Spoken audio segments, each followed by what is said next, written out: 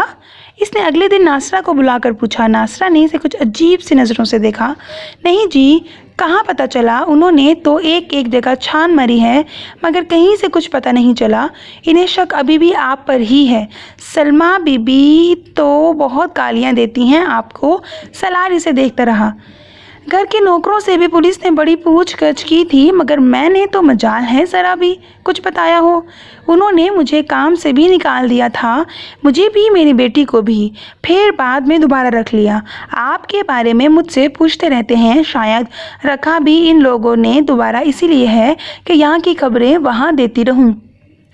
میں بھی آئیں بائیں شائیں کر کے ٹال دیتی ہوں۔ وہ بات کو کہاں سے کہاں لے جا رہی تھی۔ سیلارڈ نے فوراً مداخلت کی، پولیس ابھی بھی ڈھونڈ رہی ہے؟ ہاں جی، ابھی بھی تلاش کر رہے ہیں، مجھے زیادہ تو پتہ نہیں، وہ لوگ ہر چیز چھپاتے ہیں نوکروں سے۔ امامہ بی بی کی بات بھی نہیں کرتے ہمارے سامنے، مگر پھر بھی کبھی کبھار کوئی اڑتی خبر مل جاتی ہے ہمیں۔ سیلارڈ صاحب، کیا آپ کو بھی امامہ بی بی کا پتہ نہیں ہے؟ ناصرہ نے بات کرتے کرتے اچانک اس سے پوچھا۔ مجھے کیسے پتہ ہو سکتا ہے؟ سیلارڈ نے ناصرہ کو گھورا۔ ایسے ہی پوچھ رہی ہوں جی، آپ کے ساتھ ان کی دوستی تھی، اس لیے میں نے سوچا شاید آپ کو پتہ ہو۔ وہ جو ایک بار آپ نے میرے ہاتھ کچھ کاغذات بھجوائے تھے، وہ کس لیے تھے؟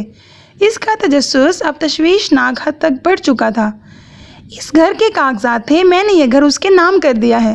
ناصرہ کا منہ کھلے کا کھلا رہ گیا، پھر وہ خود سنبھلی۔ پر جی، یہ گھر تو سکندر صاحب کے نام ہے۔ ہاں، مگر یہ مجھے تب پتہ نہیں تھا۔ یہ بات تم نے ان لوگوں کو بتائی ہے کہ تم یہاں سے کوئی کاغذ لے کر اس کے پاس گئی تھی۔ ناصرہ نے کانوں کو ہاتھ لگائے۔ توبہ کریں جی، میں نے کیوں بتانا تھا؟ میں نے تو سکندر صاحب کو نہیں بتایا۔ اور یہی بہتر ہے کہ تم اپنا منہ اسی طرح ہمیشہ کے لیے بند رکھو۔ اگر یہ بات ان کو پتہ چلی تو پاپا تمہیں سامان سمیت اٹھا کر گھر سے باہر پھینک دیں گے۔